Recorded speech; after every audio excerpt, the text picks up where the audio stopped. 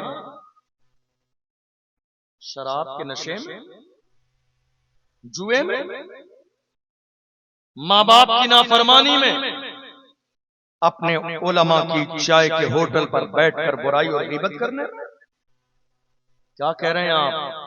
ان مولویوں نے دین کو تنگ کر دیا، یہ مولوی اب خوشی بھی نہیں منانے دیں گے، ہم شادی اپنی ان مولویوں کے حساب سے کریں گے۔ ہاں، ان مولویوں کے حساب سے ہی تمہیں شادی کرنا پڑے گا۔ تم نے ان مولویوں کو سمجھا کیا ہے؟ ارے یہ نائب رسول ہیں، ان کے لیے سمندر کی مچھلیاں سمندر میں دعا کرتے ہیں۔ تم نے ان علماء کو سمجھا کیا ہے؟ یہ ممبر پہ کھڑے ہو کے اپنے باپ دادا کا فرمان نہیں سناتے ہیں تو مصطفیٰ کا فرمان سناتے۔ ہمارے علماء کو آج جب سے قوم کے جوانوں نے بے قیمت سمجھ لیا ہے، اسی زمانے سے اس قوم پر عذاب مسلط کر دیا گیا۔ آپ کو احساس نہیں ہے، میں نے ایسے علاقے بھی دیکھے ہیں جہاں آج تک مسجدیں نہیں ہیں، مدرسے نہیں، علماء نہیں۔ اور یاد رکھیے گا، جہاں مسجدیں اور مدرسے اور علماء نہیں ہیں، وہاں کے لوگ آج ایسی زندگی گزار رہے ہیں جن کے طریقے کو دیکھ کر ایسا لگتا ہی نہیں ہے کہ یہ مسلمان ہیں۔ یہ ہمارے چہروں پہ داڑیاں سلامت ہیں، یہ علماء کی برکت ہے۔ یہ ہمارے سروں پر ٹوپیاں اور عمامے ہیں، یہ علماء کی برکت ہے۔ یہ اگر مسلک اعلیٰ حضرت کے زندہ باد ہونے کا نعرہ لگ رہا ہے تو یہ ہمارے علماء کی دین ہے۔ ہمارے گھروں میں اگر سرکار غوث اعظم اور غریب نواز کا نام لیا جاتا ہے تو یہ ہمارے علماء کی دین ہے۔ اس لیے میرے جوانوں، قوم کے علماء کو گری نظر سے نہ دیکھو، یہ اللہ کا بہت بڑا انعام ہے جو پروردگار عالم نے علماء کی شکل میں ہمیں اور آپ کو عطا فرمایا۔ آج ضرورت اس بات کی ہے کہ ہم بدلیں اپنے آپ کو، ہم بدلیں اپنے انداز کو، ہم بدلیں اپنے طریقے کو، ہم بدلیں اپنی سوچ کو۔ مسلمانوں نے جس دن اپنی سوچ کو بدل دیا، یقین جانیے حالات اسی دن سے بہتر ہونا شروع ہو جائیں گے۔ اور اگر آپ نے اپنے حالات کو نہیں بدلا تو حالات جتنے خراب آج کی تاریخ میں ہیں، اس سے زیادہ حالات خراب آگے ہونے والے ہیں۔ بھیا یہ مائک سنبھال لیجیے، آواز ہی نہیں اس مائک میں۔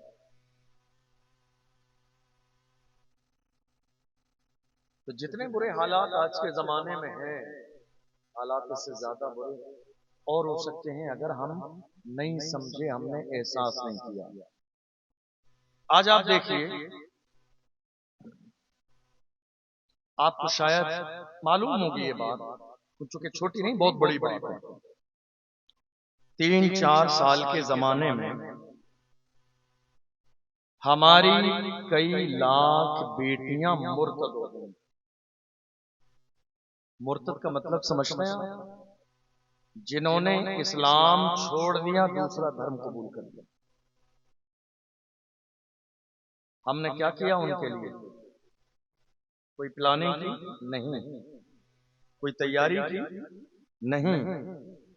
ہم بس بیٹھے دور سے تماشائی بنے، تماشا دیکھ رہے ہیں سوشل میڈیا پر، ہم نے پوسٹ پڑھی اور آگے بڑھا دیا۔ کیا یہی ہمارے ایمان کا تقاضا ہے کہ ہماری بیٹی مرتد ہو جائے، کسی غیر کے گھر جا کر بیٹھ جائے؟ یہ نوبت آئی، آپ نے کیا کیا؟ اور یہ نوبت آئی کیوں؟ اگر آپ کا ذہن حاضر ہے تو سن کے جائیے گا۔ اس کی کئی وجوہات ہیں۔ پہلی وجہ مکس ایجوکیشن. کیا ہو رہا ہے آج کے زمانے میں؟ ہماری جوان بیٹیاں جا رہی ہیں کسی غیر کے کالج میں پڑھنے کے لیے. ہماری 17 سال 18 سال 20 سال کی بیٹی. مکس ایجوکیشن، جہاں لڑکے بھی ہیں لڑکیاں بھی ہیں. دوستی ہوئی، تعلق ہوا، ایگزامز کے نوٹس لینے کے بہانے ایک دوسرے کا موبائل نمبر لینا دینا، کافی شاپ پر جانے کے بعد کافی وغیرہ پی، اس کے بعد تھوڑا سا اور تعلق پیدا، لاسٹ جا کے ہوئی تعلق.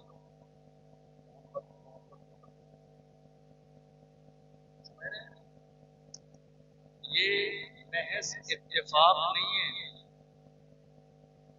کیا کام ہے؟ آپ کو بات آ رہی ہے؟ بات تو آگے بتائیے. آپ کو بات آ رہی ہے؟ میری بات سمجھ آ رہی ہے؟ سمجھ آ رہی ہے میری بات؟ میں زیادہ تیز تو نہیں کروں گا.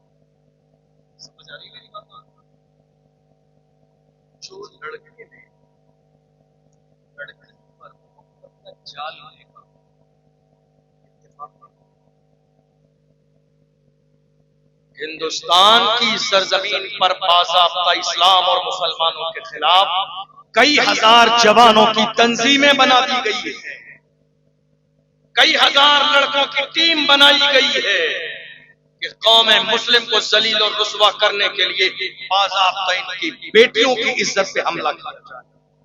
اور جب ان کی بیٹیوں کو ذلیل اور رسوا کر دیا جائے، انہیں کمزور کیا جائے تاکہ اسلام اور مسلمان کمزور ہو جائے. حالانکہ وہ نادان اس بات کو بھول گئے ہیں، وہ جس اسلام کو 1500 سال سے ٹارگیٹ کر رہے ہیں، اس اسلام کی شان یہ ہے فانوس بن کے جس کی حفاظت ہوا کرے وہ شمع کیا بجھے جسے روشن خدا کرے. اسلام کی فطرت میں قدرت نے لچک دی ہے، تم جتنا تباہ ہوگے اتنا ہی وہ ابھرے گا. اسلام نہ کبھی مٹا ہے نہ کبھی مٹے گا. ہم تو بڑے فخر کے ساتھ کہتے ہیں اے دنیا والوں یاد رکھو میرے اسلام کا مزاج یہ ہے، جتنا اسلام کو مٹانے کی کوشش کی گئی ہے اس کے مقابلے میں اگر 1% بھی دنیا کے کسی دھرم کی طرف پوری نظر سے دیکھ لیا گیا ہوتا تو آج اس کا وجود دنیا میں باقی نہیں رہتا. مگر یہ اسلام ہے اپنی سچائی اور حقانیت کی بنیاد پر زندہ ہے، اور زندہ ہی نہیں ہے، پہاڑ سے زیادہ مضبوط کھڑا ہوا ہے. ٹارگیٹ کیا گیا. اب جب ہماری بیٹیاں مرتد ہونے لگی اب ہم پریشان ہیں. حضرت کوئی ایسا تعویذ دیجئے میری لڑکی واپس آ جائے. یار خدا کے بندو کچھ شرم کرو. تم نے جس 20 سال کی بیٹی کی تربیت نہیں کی وہ تعویذ سے واپس آ جائے. تم کن ان ڈھونگی باباؤں کے چکر میں پڑے ہو جو روڈ کے کنارے پڑے ہوئے ہیں، جن کے جسم پر کپڑے جنہیں میسر نہیں. یہ کچھ کر سکتے تو سب سے پہلے اپنے جسم کے کپڑوں کا انتظام کرتے. یہ تمہاری بیٹی کو واپس لا سکتے تو ان کی گندگی کی وجہ سے 10 سال سے ان کی اپنی بیوی ان کو چھوڑ کے جا چکی ہے. اپنی بیوی اور بچوں کو پہلے واپس لاتے. خالی دعا تعویذ کے نام پر پوری قوم کی غیرت کا جنازہ نکالنے کی ضرورت نہیں ہے. خبردار خبردار، باپ کی ذمہ داری ہے کہ بیٹی کی تربیت کرے، ماں کی ذمہ داری ہے بیٹی کی تربیت کرے، بھائی کی ذمہ داری ہے بیٹی کی تربیت کرے. جس زمانے میں بیٹیوں کی تربیت پیدا ہوتی تھی، تربیت کی جاتی تھی، ایسی بیٹیوں کی نسل سے محمد بن قاسم جیسے جوان پیدا ہوتے تھے. ایسی ماں کے پیٹ سے اورنگزیب عالمگیر جیسا شیر پیدا ہوتا تھا. ایسی ماں کے پیٹ سے ارطغرل الغازی جیسا شیر پیدا ہوتا تھا. ایسی ماں کے پیٹ سے عثمان غازی جیسا لیڈر پیدا ہوتا تھا. ایسی ماں کے پیٹ سے ٹیپو سلطان جیسا بہادر پیدا ہوتا تھا، جس نے کہا تھا شیر کی 1 لمحے کی زندگی گیدڑ کی 100 سالہ زندگی سے بہتر.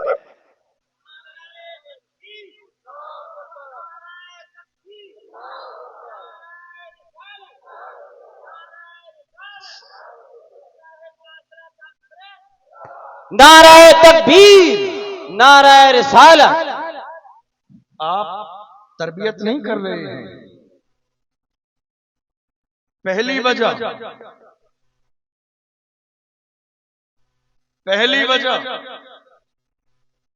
مکس ایجوکیشن، آپ کی بیٹیوں کے مرتد ہونے. دوسری وجہ شادی میں تاخیر. شادی لیٹ ہو رہی ہے نہیں ہو رہی ہے؟ لیٹ ہو رہی ہے. ہمارے بہت سارے لوگ جب ہمارے علماء یہ بات کرتے ہیں تو مسکرانے لگ جاتے ہیں. شادی کی بات چل رہی ہے، مسکرانے کی نہیں، رونے کی بات. کہاں ہیں آپ؟ صرف 4 برتن کے لیے شادی لیٹ کر دی آپ نے. فریج اور کولر اور اے سی کے نام پر آپ نے شادی لیٹ کر دی. ایک بیٹی سے انٹرویو لیا گیا کہ بیٹی یہ بتا اسلام میں ایسی کیا خرابی نظر آئی؟ ذرا دل کے کانوں سے سن کے جائیے گا. اے میری بیٹی یہ تو بتا، تو پیدا مسلمان کے گھر میں ہوئی، تو نے مدرسے میں جا کے قرآن پڑھا، تجھے مسجد کے امام نے دین سکھایا، پوری 20 سے 25 سال کی تیری جوانی کسی مسلمان کے گھر میں گزری. آخر ایسی کون سی نوبت آئی کہ جس سے تجھے اسلام کا باغی بنا دیا گیا؟ تو نے اسلام کیوں چھوڑا؟ تو نے قرآن کیوں چھوڑا؟ تو نے مسلمان ماں باپ کیوں چھوڑے؟ تو نے رشتہ دار کیوں چھوڑے؟ آخر دین چھوڑنے کی، مرتد ہونے کی نوبت کیسے آئی؟ سنیے اس بیٹی کا جواب سنیے. اس بیٹی نے کہا تھا میری 25 سال کی بھری جوانی میں میرے دروازے پر کم سے کم مسلمانوں کے یہاں سے 50 رشتے آ گئے، مگر ہر ایک رشتے والے نے یہ کہہ کے ٹھکرا دیا باپ غریب ہے جہیز نہ دے گا، باپ غریب ہے شادی اچھی نہ کرے گا، باپ غریب ہے کھانا نہ دے گا، باپ غریب ہے بہترین میرج ہال نہیں ہوگا، باپ غریب ہے جہیز کا سامان نہ دے گا. میرا بوڑھا باپ رکشا چلانے والا بستر پہ لیٹ کے پوری رات روتا رہتا تھا. میری بیٹی کا بوجھ میرے سر پر ہے، آخر کروں تو کیا کروں؟ میرا بوڑھا باپ کینسر کا مریض ہو گیا میری وجہ سے، بوڑھا باپ ڈپریشن کا شکار ہوا میری وجہ سے، میرا بوڑھا باپ شوگر کا مریض ہو گیا میری وجہ سے، میرا بوڑھا باپ پریشانی کے دور سے گزرتا ہے میری وجہ سے. آخر اس قوم نے مجھے دیا کیا ہے؟ دولت کے بغیر یہ قوم مجھے قبول کرنے کے لیے راضی نہیں ہے. آخر مجھے مسلمان بنے رہنے کا فائدہ کیا ہے؟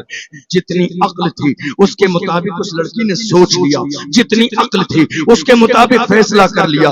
کہا پھر مجھے ایک لڑکا ملا، مسلمان تو نہیں تھا مگر اس نے کہا مجھے بارات نہیں لانی ہے، مجھے کھانا نہیں چاہیے، مجھے جہیز نہیں چاہیے، مجھے کوئی سامان نہیں چاہیے، مجھے ایک جوڑی کپڑوں میں تجھ سے شادی کرنا گوارا ہے. میں نے دیکھا میرا بوڑھا باپ کہیں ایسا نہ ہو میری وجہ سے دوبارہ ہارٹ اٹیک کھا کے دنیا سے رخصت ہو جائے. میں نے اسی لیے باپ کا گھر چھوڑ دیا تاکہ وہ ٹینشن سے فری ہو جائے.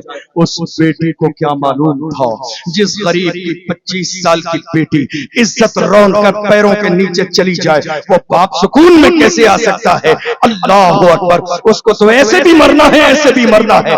اور کرو میری قوم کے جوانوں، تم نے جو خواب دیکھے ہیں شادی ایسے گھر سے کروں گا جہاں مجھے 4 ویلن ملے گی.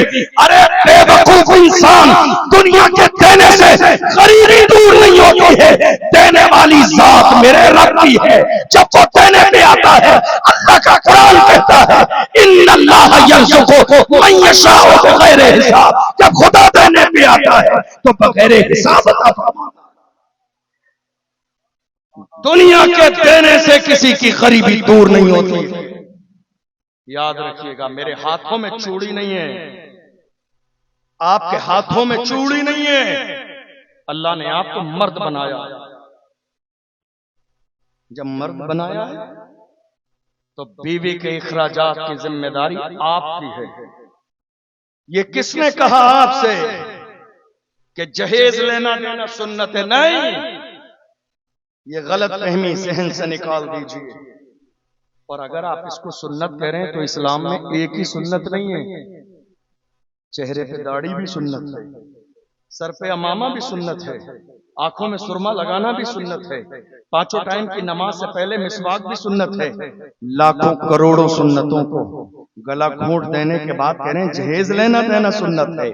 رسول اللہ نے چند مٹی کے برتن خاتون جنت کو اس لیے دیے کیونکہ علی رسول اللہ ہی کے گھر میں پلے بڑے تھے، کوئی الگ سے کوئی مکان نہیں تھا، وہاں مطلب جہیز نہیں تھا، وہاں ضرورت کے سامان تھے کہ میری بیٹی گھر میں جا کے باضابطہ اپنے شوہر کے لیے اپنے لیے انتظام کر لے۔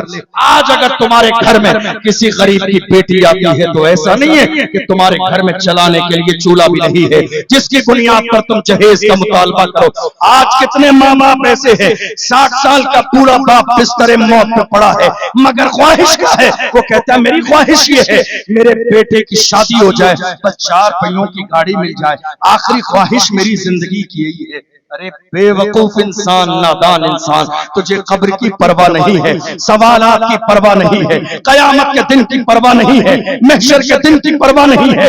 سوچ ذرا سوچ، جب قیامت کا میدان قائم ہوگا اللہ کا قرآن کہتا ہے یوم تشہد علیہم السنتہم وایدیہم وارجلہم بما کانوا یعملون۔ نادان انسان سوچ، قیامت کا میدان جب قائم ہوگا تیری زبان تیرے خلاف گواہی دے گی، تیرے ہاتھ تیرے خلاف گواہی دیں گے، تیرے پیر تیرے خلاف گواہی دیں گے۔ تجھے آخرت کی تیاری کرنی چاہیے تھی، تو انتظار میں ہے تجھے گاڑی مل جائے، گاڑی نہ سوچ، اپنے اعمال کو بہتر کر لے۔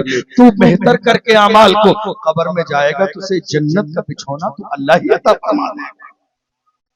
جو لوگ زندگی میں گاڑیوں کا مطالبہ کر رہے ہیں نا، انہیں 4 پہیوں والی گاڑی میں 4 دن بیٹھنا بھی نصیب نہیں ہوتا ہے، 4 دن بیٹھنا بھی نصیب نہیں ہوتا ہے۔ آنے والی لڑکیاں بیٹھنے ہی نہیں دیتی، تم نے زبردستی بھیک مانگ کے اپنا لیول ڈاؤن کر لیا۔ ارے مانگنا ہے تو خدا سے مانگو۔ اللہ کا قرآن کہتا ادعونی استجب لکم، میرا رب کہتا ہے مجھ سے مانگو، دینے والا تو میں ہوں، میرے سامنے فریادی بنو، دینا تو میرے اختیار میں ہے۔ ہم دنیا کے سامنے ہاتھ پھیلا رہے ہیں، کتنے رشتے صرف اس بنیاد پر کینسل کر دیے جا رہے ہیں۔ نہیں صاحب، غریب لوگ ہیں، سامان زیادہ نہیں دیں گے۔ آپ کو معلوم ہے ایک صاحب نے مجھ سے کہا حضرت آپ پورے ملک میں جاتے ہیں جلسہ کرنے کے لیے، بہت سارے لوگ آپ کے تعلقات میں ہوں گے، کوئی اچھا رشتہ بتائیے۔ تھوڑے زمانے کے بعد میں ہم نے انہیں ایک رشتہ بتایا، ہم نے کہا بہت اچھا رشتہ ہے، کہا کیا ہے؟ میں نے کہا والدین تہجد گزار ہیں، سنتے رہے، لڑکی قرآن شریف پڑھی ہوئی ہے، 5 وقت کی نمازی ہے، تہجد گزار ہے، سن لیا۔ کہا یہ بتائیے کیسے؟ میں نے کہا میڈیم فیملی ہے، کھانے کمانے والے لوگ ہیں، کوئی پرانا خزانہ نہیں لگا ہوا ہے۔ کہتے ہیں حضرت کوئی اچھا رشتہ بتائیے۔ حاجی قبول نہیں، نمازی قبول نہیں، تہجد گزار قبول نہیں، لڑکی تہجد گزار ہے آج کے زمانے میں، جبکہ ہماری ماں اور بہنوں کو جمعہ تک پڑھنے کی توفیق نہیں ہے۔ ایسے زمانے میں اگر لڑکی تہجد گزار ہے تو سوچو اللہ کی کتنی بڑی نعمت ہے۔ کہتے ہیں نہیں حضرت کوئی اچھا رشتہ بتائیے۔ میں نے کہا جناب حاجی صاحب کھل کے کہیے، مالدار رشتہ بتائیے۔ اچھا تو بتا دیا میں نے، نمازی بھی ہیں، پرہیزگار بھی ہیں، دیندار بھی ہیں، تہجد گزار بھی ہیں، پھر بھی آپ کو پسند نہیں، اچھا بتائیے۔ کھل کے کہہ دیجیے کوئی مالدار رشتہ بتائیے جہاں سے دولت زیادہ ملے۔ میرے عزیزوں، میری قوم کے غیرت مند جوانوں، جب سے تم نے لڑکی والوں سے جہیز کا مجاز بنا لیا، بیٹیوں کا دیکھ لو کیا حال ہو گیا ہے۔ کتنی بیٹیوں نے خودکشی کر لی، کتنی بیٹیوں نے جسم پہ ڈیزل ڈال کے آگ لگا لی، کتنی بیٹیوں نے سمندر میں چھلانگ لگا دی، کتنی بیٹیوں نے باضابطہ لائٹ کے وائر پکڑ لیے، کتنی بیٹیوں نے خودکشی کر لی، کتنی بیٹیوں نے ہاتھوں کی نسیں کاٹ دی، صرف اس بنیاد پر کہ میرا غریب باپ میری شادی کا انتظام نہ کر سکے گا۔ کہاں ہو آپ میرے جوانوں؟ آج بھی یہ عہد لے کے جاؤ، یا رسول اللہ ہم جب تک جیئیں گے آپ کے مشن پہ جیئیں گے، دنیا سے جائیں گے تو آپ کے مشن پہ جائیں گے، دنیا سے کہیں گے لحاظ میں عشق رخ شاہ کا داغ لے کے چلے، اندھیری رات سنی تھی چراغ لے کے چلے، تیرے غلاموں کا نقش قدم ہے راہ خدا، وہ کیا بہک سکی جو یہ سراغ لے کے چلے۔ یا رسول اللہ ہمیں دنیا کی دولت نہیں چاہیے۔ میرے نبی نے فرمایا، امام غزالی فرماتے ہیں مکاشفۃ القلوب کے اندر حدیث کو کوٹ کیا، فرماتے ہیں ایک عورت کو بہترین بیوی کا مل جانا دنیا کی سب سے بڑی نعمت ہے۔ جسے بہترین بیوی مل گئی اسے دنیا کی ساری دولت مل گئی۔ آپ جانتے ہیں بہترین بیوی سے آنے والی نسلیں تیار ہوتی ہیں، آنے والا ایک سماج تیار ہوتا ہے، آنے والا ایک دور تیار ہوتا ہے۔ ہم نے کیا کیا؟ ہم نے یہ نہیں کیا ہے، ہم اسی سوچ میں ہیں جہیز ملے، مالدار آدمی ملے، اسی بنیاد پر آج ہمارے یہاں شادی میں تاخیر ہو رہی ہے۔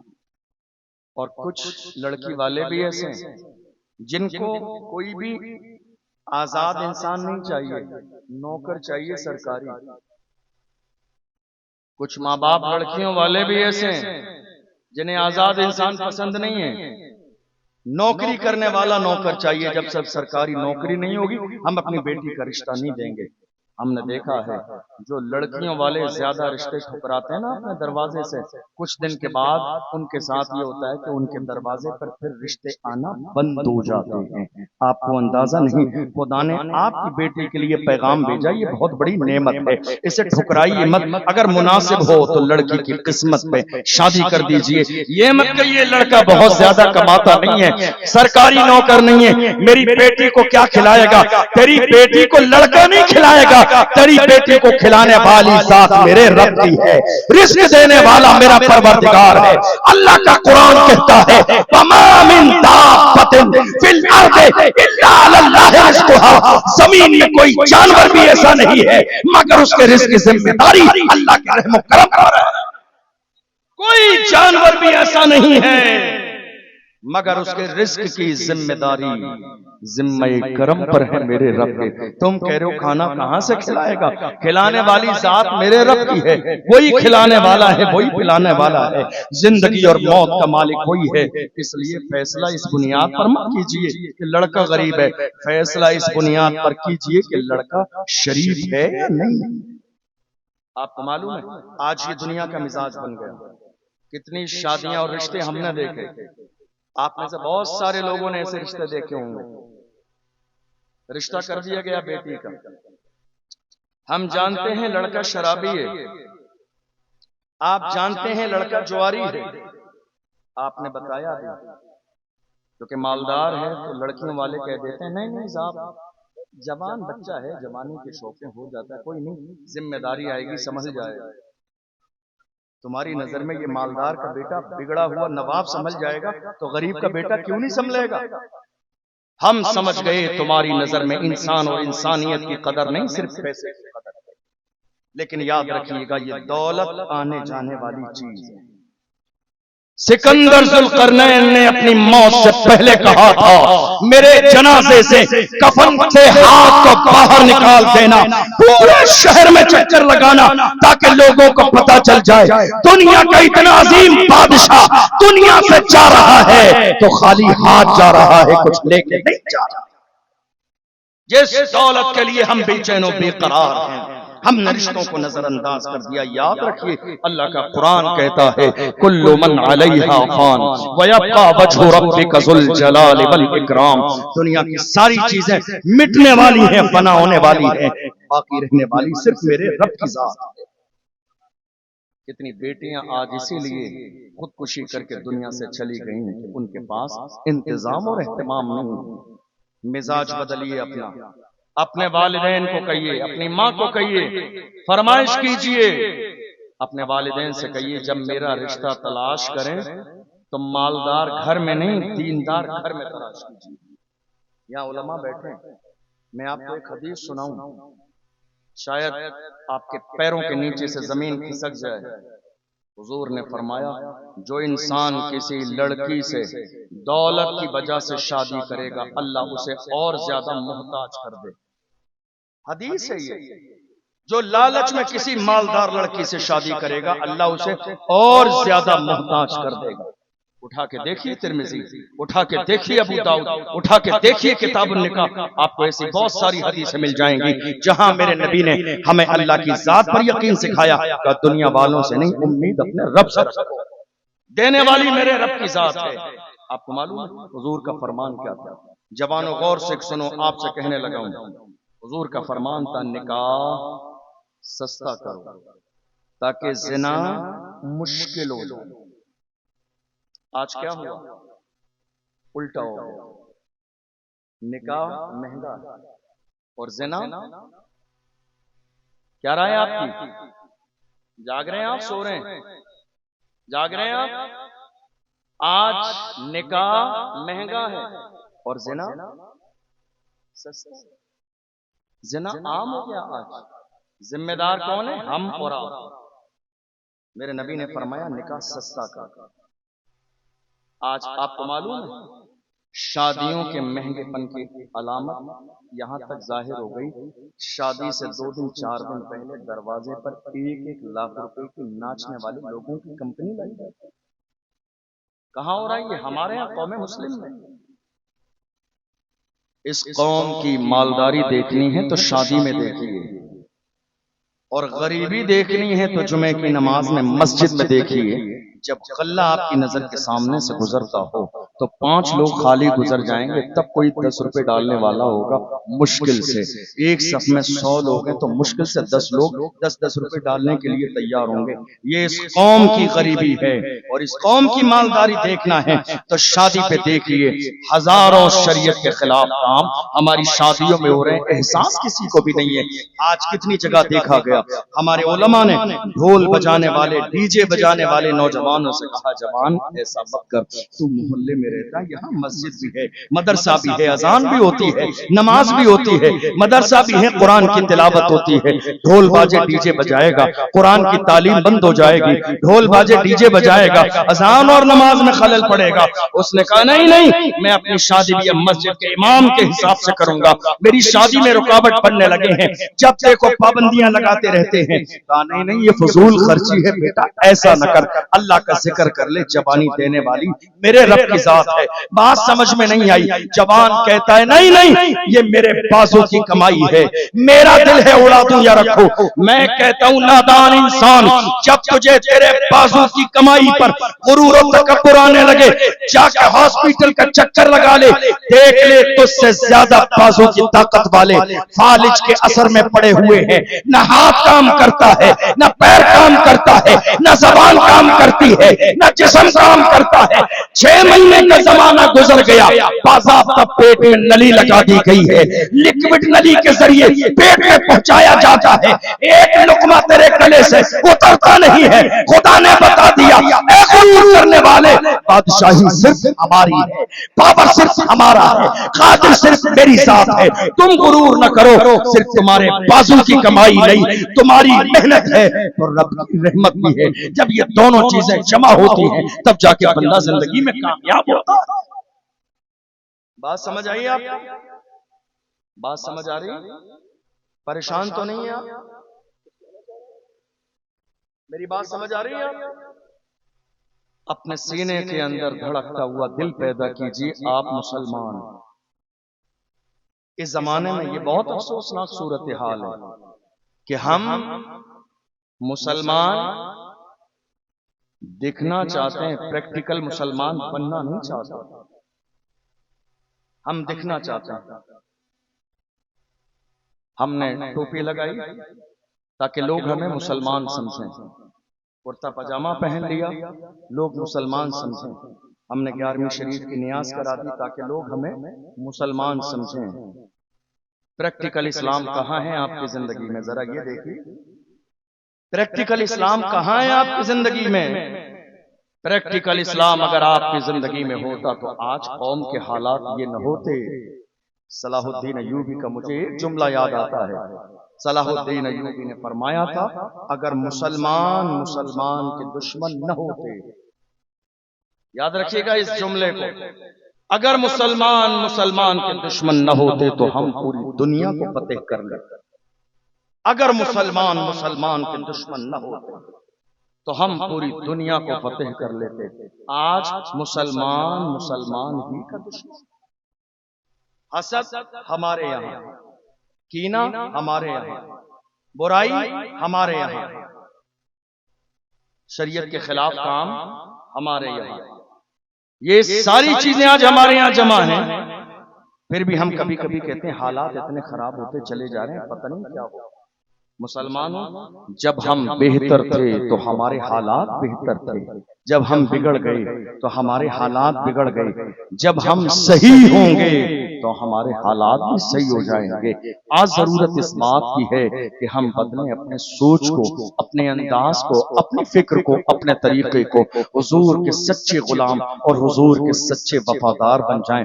ہماری زندگی تو گزر ہی رہی ہے، ایک دن تو موت آ جانی ہی ہے، لیکن یاد رکھیے گا کم سے کم اپنے آپ کو حضور کا اتنا تو وفادار بنا کے جائیے کہ قیامت کے میدان میں میرے نبی کی بارگاہ پہ جب ہم کھڑے ہوں تو میرے نبی مسکرا کے اشارہ کر کے کہیں یہ تو میرا غلام آیا ہے۔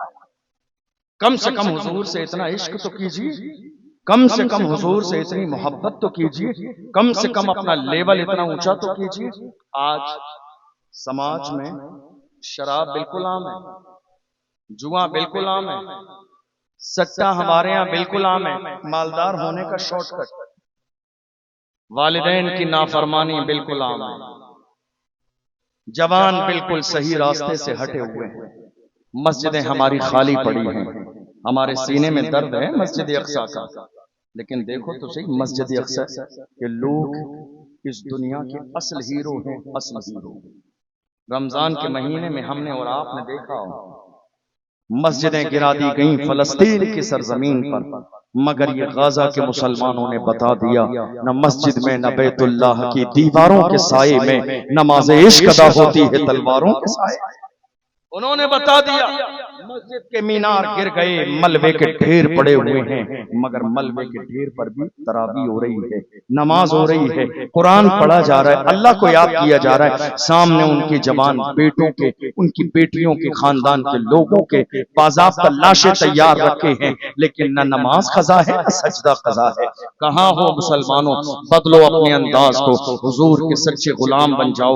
آج حالت ہماری اور آپ کی ہوتی چلی جا رہی ہے، ہم ذرے کے برابر جھکنا نہیں چاہتے ہیں، ہم یہ چاہتے ہیں کہ بات ہماری مانی جائے، نعرہ ہمارا لگے، فکر ہماری عام کی جائے۔ نہیں میرے عزیزو، آپ کے چاہنے سے آپ بڑے نہیں ہوگے، میرے نبی کا فرمان ہے من تواضع للہ رفعہ اللہ، جو اللہ کے لیے جھک جاتا ہے اللہ اسے درجوں بلندیاں عطا فرماتا ہے۔ اس لیے اپنے ذہن کے اندر حضور کی سچی غلامی پیدا کیجیے، حضور کے سچے غلام بن جائیے، دین پر مرنے اور مٹنے کا جذبہ پیدا کیجیے، اور یہ مزاج بنا کے جائیے ہم جب تک دنیا میں رہیں گے حضور کے غلام بن کے رہیں گے، اور جب دنیا سے جائیں گے تو مصطفیٰ کے غلام بن کے جائیں گے۔